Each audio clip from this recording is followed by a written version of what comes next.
Olá, você que nos acompanha, eu sou Letícia Guimarães, repórter do site Notícias Agrícolas, e estamos começando mais um podcast com Wagner Pires, esse mestre que está aqui ao meu lado. Wagner, se apresente, por favor, para o nosso público. Opa, o pessoal me conhece já, Wagner Pires, 40 anos de pastagem rodando o Brasil todo aí. Vamos bater um papo com essa menina aqui que sabe fazer um jornal e sabe brigar e botar você no trilho. Bora lá. Não, a gente vai pra briga, mas vai pra briga pra passar informação de qualidade. Essa é a nossa briga. É passar informação de qualidade e fazer o produtor rural ser o mais bem informado do Brasil e tomar suas decisões com muita assertividade, né, Wagner? Essa é a briga, não tem outra. Aí. É isso aí. E no episódio de hoje a gente vai falar um pouquinho sobre o porquê que a sua fazenda não está sendo tão lucrativa assim, ou não tão lucrativa quanto você espera que seja, e o que você pode estar fazendo de errado, o que pode estar deixando de fazer e o que você pode melhorar então para tornar a sua operação mais lucrativa, certo, Wagner? Certo. E a gente vai começar então pela pergunta de $1 milhão. Vamos lá. O que faz uma fazenda não ser lucrativa? O que faz uma fazenda não ser lucrativa? Ou você ganhar pouco, ou você gastar demais. E nesse meio tem a eficiência. Nesse meio tem a eficiência. O que acontece? Como diz um bom mineiro, oncotô e oncovô. Dom Covim. E Dom Covim. Então, o que acontece? O pecuarista tem que olhar como é que ele está na fita. Tá bonito ou tá feio? Tá sobrando ou não tá? Ele tá pagando as contas ou não tá? Tá crescendo ou não tá? E quando a gente fala crescer, não é só botar dinheiro no bolso. É ele estar melhorando a pastagem, estar melhorando o rebanho, estar melhorando o ganho dos funcionários, estar melhorando a estrutura de produção e aumentando a quantidade de rebanho. Então ele tem que estar crescendo e sobrando para ele. Tá? Se ele tiver assim, aí vem a segunda pergunta. Onde é que eu quero chegar? Como é que são os números da minha fazenda e aonde eu quero chegar?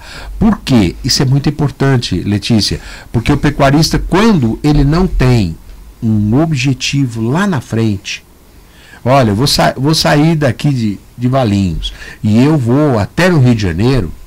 Eu sei o trajeto, eu sei quantos quilômetros eu tenho que andar, eu sei a hora que eu pegar ali a Dom Pedro, depois a hora de pegar a Dutra, quanto que eu vou ter que andar, quantas horas eu vou gastar, quanto tempo eu vou cronometrando e vou falando, já estou na metade, já andei metade do tempo.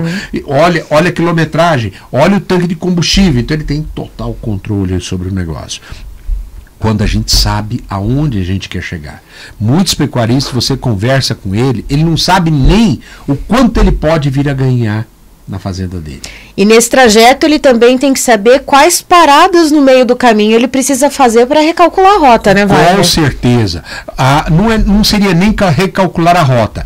É ele ir analisando os números dele e olhando, estou na rodovia certa, estou no traçado certo, quanto que eu já andei um terço, quanto é que eu tenho de combustível, quanto é que eu tenho de dinheiro, quanto eu estou com fome, não estou com fome, você entendeu? As paradas que eu vou fazer. Então ele tem que ter um planejamento. Ele não faz o planejamento. E Letícia, eu vou te contar uma coisa. A gente lida com planta, a gente lida com pasto. Pasto, ele tem uma vida no decorrer do ano. E existe período das águas e período da seca. Sim. E a planta reage diferentemente. Então o pecuarista tem que entender, eu estou na época das águas, agora é época de fazer o quê? Estou na época da seca, opa, meu pasto aguenta essa quantidade de gado? Não, então tem que tomar uma decisão antes que eu fique na pior. É a mesma coisa que ele está seguindo a viagem dele, ele olha, ele fala assim, opa, o combustível tá acabando, eu não vou ter posto lá na frente, eu tenho esse primeiro posto aqui, eu tenho que parar, tenho que abastecer outra vez para seguir. Então é tudo planejamento. E lembrando uma coisa que o Wagner sempre comenta e nos podcasts que eu participei com você, e que eu acho sempre importante ressaltar, assim como a gente fala de safras de milho, de safra de soja, de safra de trigo, de safra de, enfim, qualquer grão, o pasto também é uma safra, né, Wagner? É uma cultura. É uma cultura, né? Então é importante, a gente está falando do produto final ali, que é o gado, mas a gente precisa considerar o que vem antes, né? Sim. E aí eu te pergunto, a gente tem 2 pontos diferentes aqui. A gente tem uma propriedade que não é lucrativa e tem uma propriedade que dá prejuízo, de fato. Sim. Qual é a diferença das duas coisas e quando uma propriedade deixa de ser lucrativa e passa a dar prejuízo? Olha, uma propriedade que não é lucrativa é aquela propriedade onde o pecuarista está gastando errado. Ele está fazendo as coisas, mas ele não tem resultado. E uma propriedade que ela não está produzindo, ela está aquém daquilo, é porque ela não tem estrutura para produzir. Sim. Então, o que acontece? Existem as coisas essenciais. O pecuarista, Letícia, ele é um apaixonado pelo gado. E às vezes nas palestras que eu ministro, eu brinco com o pessoal, eu falo assim, quem é pecuarista aqui? Todo mundo levanta a mão. Quem é agricultor aqui? Um ou outro. Porque não considera o pasto como uma cultura. Mas espera um pouquinho. Vocês são, antes de vocês serem pecuaristas, vocês são agricultores. O gado é seu hóspede na fazenda. Então você tem que ser um agricultor de pasto, aí eu vou botar o gado, e o gado vai me entregar o quê? Ele vai me pagar o aluguel, que é a arroba, é o leite.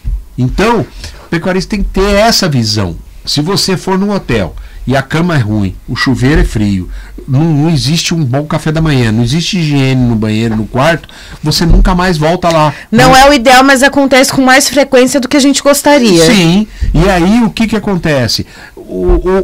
Aquele gado, aquele animal, ele vai embora, amanhã o pecuarista põe outro, mas aquele animal não vai pagar a conta da hospedagem, ele não vai dar peso. Então o pecuarista precisa analisar quanto é que meu gado tá me pagando, quanto é que ele está me pagando por o tempo que ele está ficando aqui na minha fazenda. O gado tem que entrar magro e sair gordo, o gado tem que nascer, recriar e sair o mais precoce possível, porque quanto mais precoce ele for, melhor é a qualidade da carne, melhor você vai vender o gado. Então, se o gado não está pagando com peso, não está pagando com precocidade, é porque a hospedagem está ruim. E aí, tomando como base essa sua analogia muito interessante que você fez, do gado como hóspede ali no pasto, às vezes o pecuarista ele pode confundir uma fazenda lucrativa como uma fazenda que tem ali o pasto lotado de gado? Confunde demais. Sabe por quê? Porque tem pecuarista que ele enche a fazenda de gado porque ele é vaidoso. Então os amigos falam... Aí faz os hóspedes tudo dividir quarto. Ele faz as contas assim, né? De cabeça por hectare. Quantas cabeças você tem? Eu tenho mais ou menos 1.000 cabeças, 2.000 cabeças. E aí ele quer ter um mundão de gado. Só que o que acontece? A fazenda dele não suporta aquela taxa de lotação. Aí o que acontece? O gado come demais, porque é questão de sobrevivência. Sim. Tem muito gado, estraga o pasto, aí ele fica com uma conta muito alta. Então, o que acontece? Nem sempre você encher a fazenda é saudável. Outra coisa, quanto mais você... Isso aqui é legal que eu vou te contar agora. Quanto mais você intensificar a fazenda, vai caindo o ganho individual do gado. Mas a conta que o pecuarista tem que fazer é quantas arrobas por hectareano eu estou produzindo. Ele ganha mais, por exemplo, o pecuarista às vezes tem 2 cabeças por hectare. Tá? Cada cabeça está ganhando 800 gramas. Então ele está ganhando 1,6 kg por hectare. Aí o pecuarista vai lá e dobra aquilo para 4 cabeças. Onde o gado ele passa a ganhar 600 gramas, tá? 500 gramas. Aí aquele dele fala assim, ih, doutor, ó, o gado tá ganhando menos. Só que 500 gramas vezes 4 dá 2 quilos. Quanto que ele não está ganhando a mais? Você entendeu? Então é esse tipo de raciocínio que o pecuarista tem que ter. Quanto que meu gado está me entregando de arroba por hectareano? Qual que está sendo a minha produção? Posso ganhar mais? Dá para melhorar mais, para aumentar para 3, para 4 unidades animal? Pode. E por que investir numa pastagem de qualidade ou investir no cuidado com o pasto talvez seja mais importante, ou talvez, eu não digo mais importante, talvez às vezes mais urgente e considerado como prioritário do que no melhoramento genético? O melhoramento, a genética, ela é importante, mas a genética entra pela boca. Se você comprar um bom touro, um touro PO legal, uma raça boa, não foi lá no leilão, gastou dinheiro, investiu dinheiro e comprou aquele touro. E vai dinheiro, levou para a fazenda. E você tem um lote de vacas. Se as vacas não tiverem bem alimentadas, elas não vão dar um bom índice de prenhez. Ou seja, não vão expressar todo o potencial genético que elas têm. Justamente, não vão expressar. Isso aí a gente só aprende com quem é mestre, né? Outra coisa, pecuarista, quem mexe com cria, ele tem que monitorar o quê? Peso do meu bezerro na desmama.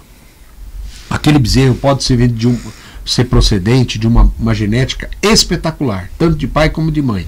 Se não tiver comida, se não tiver coxo, se não tiver suplementação, aquele bezerro vai sair magro. E qual que é o maior benefício de se investir num pasto de qualidade? E lembrando que em outros episódios a gente falou não só das cultivares em si, né, para pastagem, mas também na manutenção de solo, na correção desse solo, na adubação. Vamos pensar nesse investimento como um todo, vai. Então vamos lá, a gente está falando de lucratividade. O que acontece? Hoje, você pecuarista, você ganha dinheiro no detalhe. No detalhe. Antigamente, lá atrás, quando eu formei em 84, eu tinha meu primeiro patrão, que era um pecuarista lá no Paraná, ele falava assim: isso aqui, não se preocupa não, isso aqui sai na urina do boi. Era o termo que ele usava. Isso aqui sai na urina do boi. Ou seja, é um detalhe que não representa nada de custo. Hoje não é mais assim. Então o que acontece? Vamos imaginar, o pecuarista vai lá e forma um pasto do jeito dele. Esse pasto, ele vai durar 3, 4 anos. Daqui 3, 4 anos ele vai fazer aquele pasto outra vez. Se ele fizer esse pasto meia boca aí, com R$2.000 ele faz o pasto. R$500 por mês. R$500 por ano de aluguel que ele pagou de depreciação do pasto dele. Tá? Aí chega o Wagner Pires lá na fazenda falando: não é bem assim, o senhor tem que fazer calcário, o senhor tem que fazer fósforo, aí ele faz as contas, aquilo dá R$4.000. Pô, cara, é muito caro isso que você está falando, Wagner Pires. Tudo bem, mas vamos fazer. Aí ele faz. Aí passa uns 3, 4 anos, aí ele tem que botar mais um adubinho, negócio, aquela conta vai aumentando. Só que esse pasto dura 30 anos.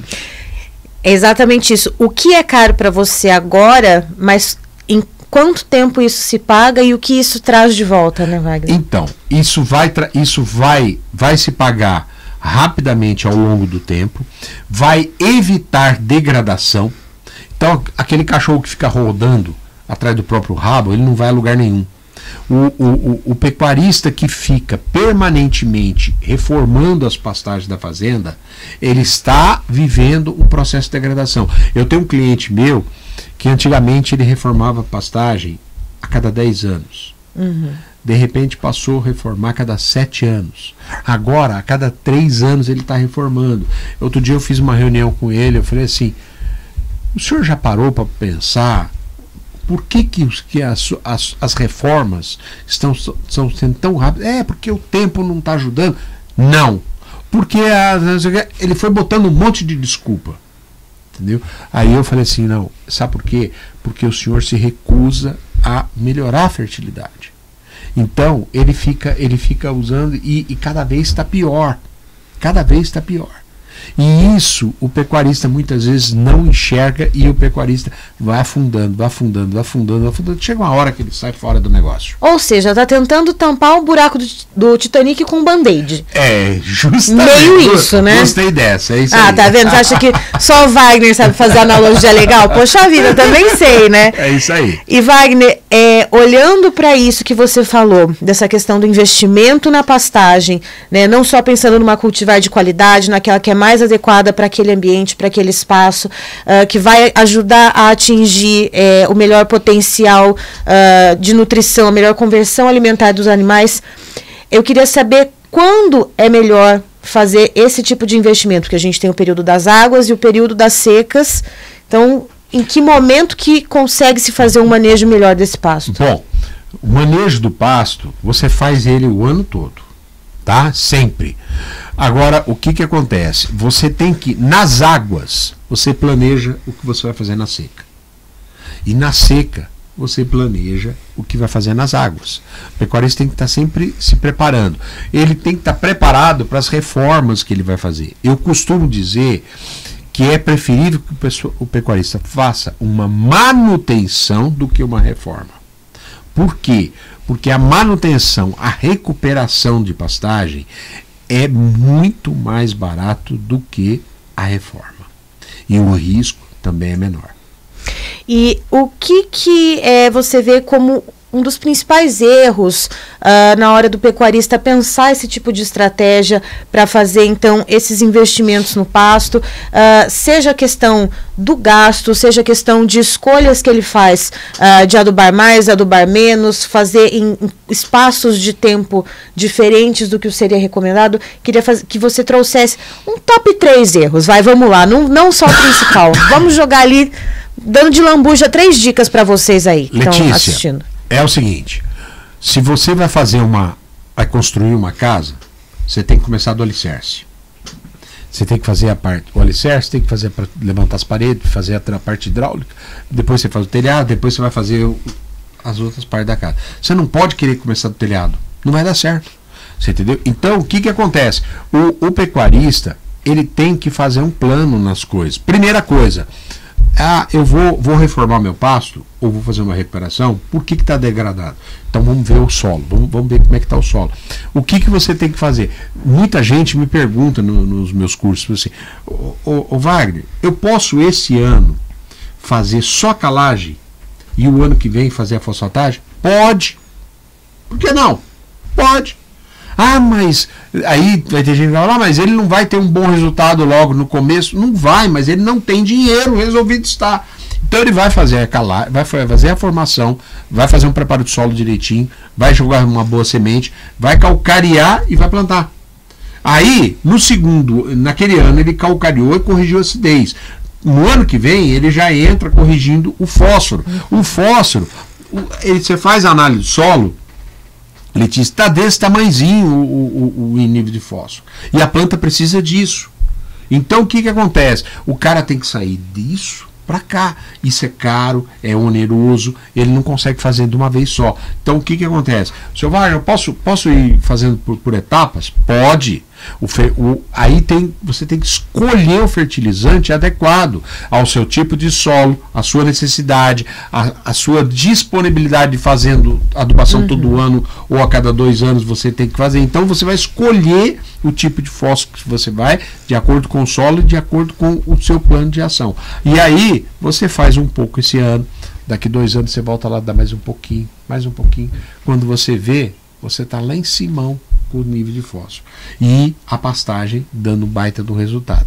Então as coisas têm que ser feitas planejadas, de acordo com o orçamento que a fazenda tem e não parar. Esse é o problema, minha filha. Não pode parar. Se você começa, você tem que seguir adiante. Você pode, às vezes, pegar uma fase que o preço da arroba está ruim, você dá uma segurada. Mas não pode parar. É aquela coisa assim, não adianta só ir colocando gasolina no carro sem trocar óleo, sem fazer manutenção, sem nada. Justamente, Letícia. Ele vai continuar funcionando ali, mas vai chegar uma hora, vai ferver, vai pifar, o motor vai embora. E o que é mais importante? É um carro com o tanque cheio ou o motor funcionando direito? Então, você tem que parar para analisar. Não adianta você querer ter uma pastagem com gado de primeira, sendo que não tem comida para aquele gado. E olha, sabe o que vem acontecendo? Vem acontecendo o seguinte, o pecuarista não investe, não faz a lição de casa. Aí sabe o que acontece? Chega na seca, ele vai ter que comprar suplementação mineral caríssima e vai dar pro gado e a conta dele vai lá em cima.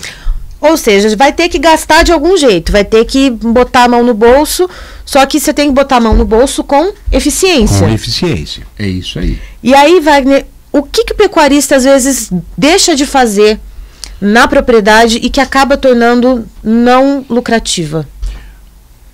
Letícia, ele não faz a coisa, tudo que tem que ser feito e não faz da forma correta. Então, vamos lá. Um dos passos que eu sempre bato na tecla é a necessidade de se controlar as plantas daninhas. Planta daninha, você não consegue eliminar 100% da planta daninha. Você pega uma pastagem que está degradada, você vai reformar aquela pastagem, vai vir uma quantidade enorme de planta daninha. Só que existe um banco de semente lá. Então, naquele primeiro ano, nasceu planta daninha, você vai lá, você aplica o herbicida, mata as plantas daninhas, aí você fala assim, acabou! O ano que vem volta quase tudo. E lembrando que tem um episódio do podcast com Wagner Pires falando exatamente sobre plantas daninhas, né, Wagner? Isso então, mesmo. Vale a pena, depois que você assistiu esse episódio, volta lá na listinha, dá uma olhada nesse episódio também, que tá bem legal. Ó, eu iria mais longe. Eu acho que quem tá assistindo tem que se inscrever e me seguir. Se inscreve, deixa o seu joinha, ative o sininho para receber as notificações. Vamos fazer igual blogueiro agora, hein? Agora, sabe quantos já atingiu no Instagram? 100 mil seguidores. É famoso, né? Mestre é mestre. Aí aqui, ó, a gente deixa o mestre dando aula. É isso aí. Então vamos lá. Aí o cara ele faz o herbicida no ano, no outro ano tem que fazer outra vez, no outro ano tem que fazer outra vez, só que vai limpando. Chega uma hora que ele começa a fazer manutenção. Eu já falei para você da calagem, que tem que fazer a calagem, depois vai fazer fosfatase, depois vai jogar o potássio. Isso é uma história que você vai fazendo. Aí, só que é o seguinte, antes de você, muitas fazendas, o pecuário fala, onde é que eu vou adubar? Eu falo, eu não vou adubar agora não. Tem planta daninha. Aí ele vai lá, controla as plantas daninhas. Aí ele fala assim, e agora, vou adubar? Não, porque o seu pasto está grande. Se você tiver pasto grande, você tem que dividir seus pastos, porque se você adubar, vai produzir muito capim e você não vai conseguir aproveitar, ter um bom resultado. Então, o que você tem que fazer? Você tem que primeiro controlar as plantas daninhas. Segundo, você tem que dividir bem as pastagens. Depois, você vem com a adubação. E aí uma pergunta agora que eu queria que você respondesse. O que é o tal do ciclo de miséria? O ciclo de miséria? Que eu achei uma expressão triste. Mas é. Fiquei triste de falar ciclo de miséria, coisa horrorosa. Então vamos lá. O ciclo de miséria é o seguinte. O pecuarista tem uma fazenda, o pasto dele está degradado, e aí ele continua usando aquela pastagem e aquela pastagem vai cada vez mais empobrecendo. Chega uma hora que ele acorda e ele fala, putz, a pastagem está ruim. Aí ele vai fazer a conta já não é mais aquela, é outra maior. Por quê? Porque o pasto já se acabou, mas as cercas também se acabaram, o curral também se acabou porque não fez manutenção e a fertilidade está muito pior. Então agora a conta é maior. Aí o que acontece? Ele investe muito pouco na pastagem, o gado vai entregando menos para ele e cada vez mais ele vai empobrecendo. Cada vez mais ele vai tendo menos chances de recuperar as pastagens dele e aí começa a ser só reforma. Então o ciclo da miséria, Letícia, ele vai levando o pecuarista para o olho do furacão. E quando ele cair lá dentro, não tem saída. Aí sabe o que acontece? É a hora que o pecuarista muitas vezes está com idade avançada, os filhos estão passando longe da fazenda, não querem porque vem a vida que ele está levando, não acreditam mais que a pecuária seja lucrativa, querem vender a fazenda, ele está envelhecendo e aí o que é? Entregar a fazenda. Muitas vezes o pecuarista, nesse interim, ele não está mais aqui e os filhos rapidamente vendem a fazenda dele. Então, eu costumo sempre dizer aos pecuaristas o seguinte: vocês não herdaram as fazendas suas dos seus pais, mas vocês tomaram emprestado dos seus filhos. Tomar emprestado significa você devolver igual ou melhor. E muitas vezes eles não fazem isso. Então, pense bem se você não está visualizando isso, e outra coisa, o pecuarista é ele e a família dele. Aí ele tem 4 filhos, e cada um tem mais 2, 3 filhos. Então, olha o tanto de gente que vai depender daquela desse fazenda. legado, né? Não vai conseguir. E aí ele tá entrando, já entrou no ciclo de miséria. Nossa, e olha, a palavra tão triste, tão pesada, que até o tom de voz do Wagner mudou, porque é um cenário... É um cenário triste. Porque é um legado ali que foi construído e depois foi se degradando, e no fim vende até na Bacia das Almas, né? Vende por um preço... Hoje, Letícia, o maior problema que eu considero hoje da pecuária chama-se sucessão. Os filhos não querem tocar o negócio dos pais. Eu tenho clientes que eu dou consultoria há muitos anos, eles fizeram uma boa fazenda, mas esqueceram de preparar seus filhos. Trazer o filho para conhecer a fazenda, trazer o filho para assistir. Tem muito filho de pecuarista que ele começa a assistir meu curso, ele compra meu curso. Eu fiz uma aula que faz parte do projeto com um aluno. Ele falou assim: professor, eu concordo plenamente com tudo que você fala na sua aula, mas eu não consigo passar para o meu pai. Eu falei assim: convide seu pai a começar a assistir minhas aulas também, e ele pode assistir. Então o que acontece? Tem pai que não prepara o filho, tem pai que não deixa o filho entrar na fazenda, fazer alguma mudança. Tem filho que fica esperando o pai falecer para poder começar a mexer. Ou seja, vai além da questão do investimento em si, é algo também cultural e geracional. Sim, e que as duas partes têm que se encontrar ali no meio de uma ponte, né, Wagner? Justamente. Olha, o mundo mudou. Eu fui do tempo que você olhava a caminhonete, a F100 era uma baita de uma caminhonete. Para de denunciar a idade, C10 era uma maravilha. Minha filha, eu tô com 63 anos. Foi outro dia isso aí. Agora hoje é tudo Hilux. Aquele bandeirante. Bandeirante, justamente. Ô Letícia, eu sou do tempo do orelhão. Mas eu sou do tempo do orelhão de ficha ainda. Depois que foi ter eu ainda sou do tempo do orelhão de ficha. Todo mundo quer o celular. Hoje o jovem, ele quer administrar a fazenda de um celular. E tem meios para isso. Tem meios, justamente. Tem meios para isso. E aí eu te pergunto também outra coisa. E o pecuarista que ele não quer fazer os investimentos que são necessários para fazer, porque é muito caro. E é aquilo que a gente falou um pouquinho antes. Mas é caro agora? É caro para sempre? Ou mais para frente vai deixar de ser considerado caro porque aquilo trouxe algo de volta? Claro que... Me diga isso, vai. O investimento, quando você faz o investimento certo, da forma certa, você não precisa fazer ele toda uma vez, vai fazendo aos poucos. O início é mais difícil, o início é mais doloroso um pouco, mas ele vai fazendo devagarinho, vai fazendo aos poucos aquilo. Todo ano estabelece uma meta, estabelece um objetivo para você ir conquistando. E aí, objetivos pequenos, divide aquela meta tua em objetivos menores, e quando você conseguir, yes! Eu consegui. Estoura o rojão. Estoura o rojão. Parabeniza. Faz um churrasco com seus vaqueiros. É importante a gente ir caminhando e vencendo as etapas.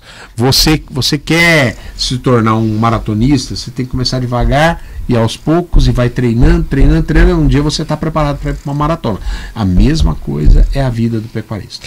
E mestre que é mestre já antecipa até a resposta da pergunta que a jornalista ia fazer, que eu ia perguntar justamente isso, como que o pecuarista se organiza para fazer esse investimento. Mas aí agora eu pulo para a próxima pergunta: de quanto em quanto tempo o pecuarista ele precisa melhorar o pasto, fazer algum tipo de reparo, reforma, manutenção ou investimento? Letícia, o pecuarista tem que estar olhando para o pasto sempre. Sempre. Em todos os momentos. Como é que o pasto está se comportando nas águas, como é que ele está se comportando no final das águas, como é que está de capim, vai entrar a seca. Então ele tem que estar sempre de olho no pasto. Segundo, o pecuarista tem que seguir um calendário da natureza. Tem coisas que você faz na época das águas, tem coisas que você faz no período da seca. Então tem que acompanhar isso aí. Outra coisa, ele tem que estar sempre monitorando os números que o gado está entregando, tá? E também o pecuarista, ele tem as etapas das coisas que ele tem que fazer. Então eu já falei para você, herbicida, divisão, adubação, tá? Ele vai ter partes da fazenda dele que ele está na primeira etapa. Vai ter parte da fazenda, alguns lugares da fazenda, que ele já vai para a segunda etapa. E vai ter outra que ele já vai fazer a terceira. Então, ele tem que fazer gestão daquilo ali direitinho e vai fazendo as coisas aos poucos e gradativamente. E vai anotando e vai computando o resultado. Agora eu quero hora da historinha do Wagner. Eu quero que você traga um exemplo, já que você roda Brasil afora, norte a sul, de leste a oeste. O homem tem rodinha no pé, gente. Vocês não têm noção que cada hora está num lugar.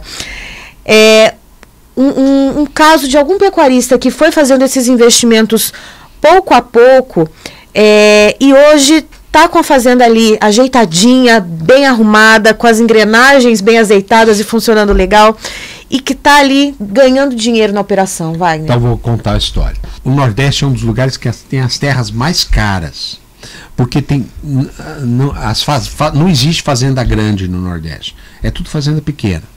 E aí o que acontece? Quanto mais cara é a terra, mais competente a pessoa tem que ser. Eu tenho um cliente lá em Alagoas que ele produzia muito pouco na fazenda dele. E a fazenda dele era com a maioria das fazendas lá dos coronel lá, tudo desmantelado, tudo meio largado. Aí chegou um belo dia, ele me conheceu e ele falou: olha, eu vou te levar na minha fazenda, vamos ver se você pode me ajudar. Aí andamos na fazenda, eu fui olhando as coisas e ele falou assim: eu vou fazer o que você está me falando, mas eu não tenho condição de fazer na fazenda toda. Eu vou fazer em 20 hectares. Perfeito, ótimo. Aí pegamos e desenhei um rotacionado para ele em 20 hectares. Ele fez uma reforma de pasto, adubou e começou a manejar o gado uns 20 hectares. Ficou encantado, gostou muito e tal, e a coisa começou a dar certo, foi indo bem e tal. Aí um belo dia eu voltei lá, ele falou assim: Wagner, dá para produzir mais? Eu falei: dá sim, vamos aumentar a adubação. Aumentamos.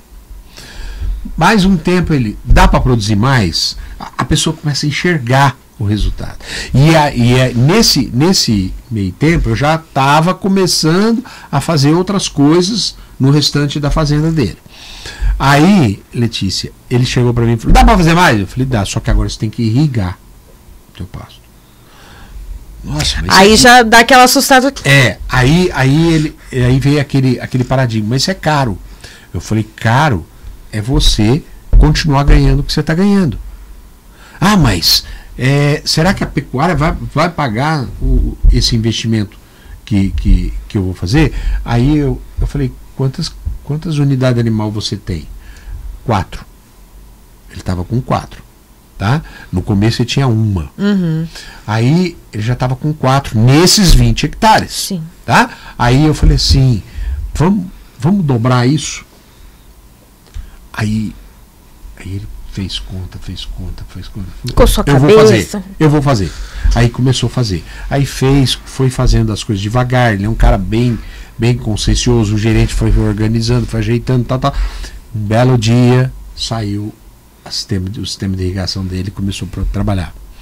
No primeiro ano, Letícia, ele atingiu 8 unidades animal, que é o que eu tinha prometido. Já no segundo e terceiro ano já foi a 12 unidade animal por hectare. E a fazenda passou a explodir, a crescer. A fazenda virou uma referência dentro do estado de Alagoas. Então, olha, eu quero mais é que você duvide de mim. Eu quero mais é que você fale assim: pô, esse cara é louco. E experimenta as coisas que eu vou te falar. Experimenta as coisas. Eu levei muitos anos para fazer meu nome.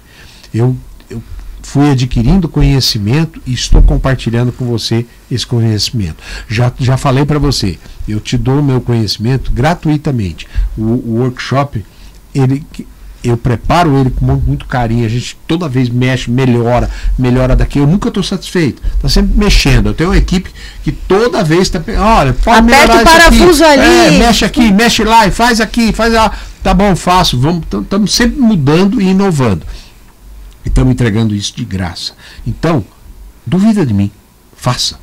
E é isso que eu queria perguntar para esse pecuarista que quer investir tempo em entender ou em te questionar sobre esse tipo de proposta, quer investir tempo, quer investir dinheiro para tentar dar um upgrade na propriedade dele.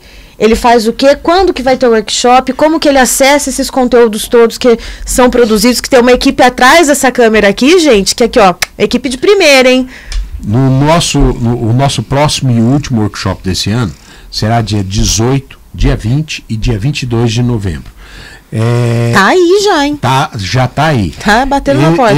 Esse workshop, ele vai fechar um ciclo do ano de 2024, onde nós somos muito felizes aí com o pessoal que nós trouxemos para junto da gente. É o que eu falei para você, eu comecei o ano com 4 mil, eu estou terminando o ano agora com 100 mil.